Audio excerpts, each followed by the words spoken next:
All right, any questions? We lost Rima? Any questions? What can you tell us about Portland State?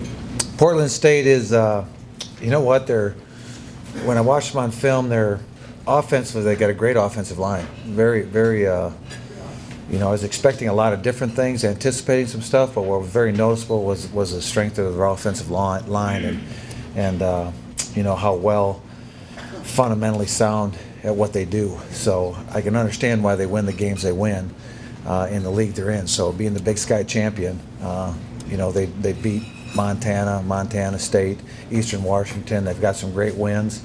Beat Washington State and North Texas.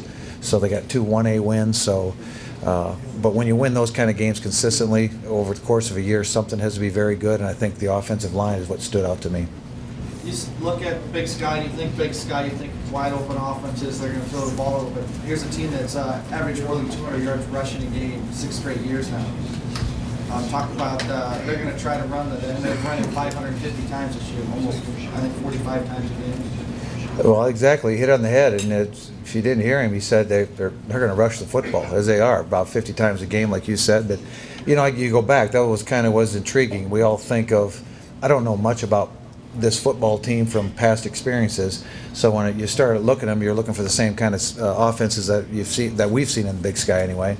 And this isn't the same. This is one more of a strong physical football team, and that's why they play the game. Their head coach is an offensive line coach by trade, and I think that really emulates what his football team is doing right now. And their defense is doing the same thing. Their defense is impressive because, they're just as firm in their defensive front, and they've got some great secondary players that really can make some plays.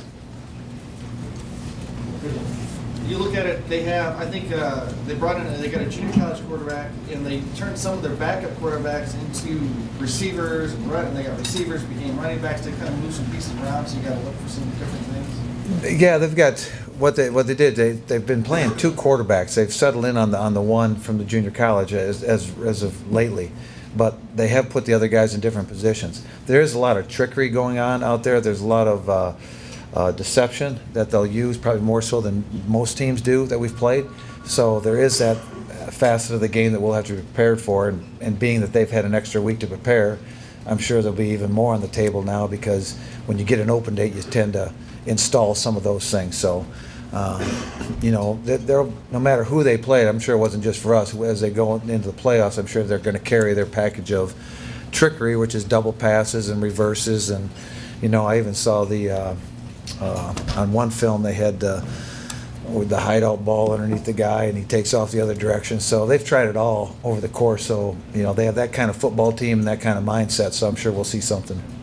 Do you have any update on Michael Malloy? It looked like he had an upper body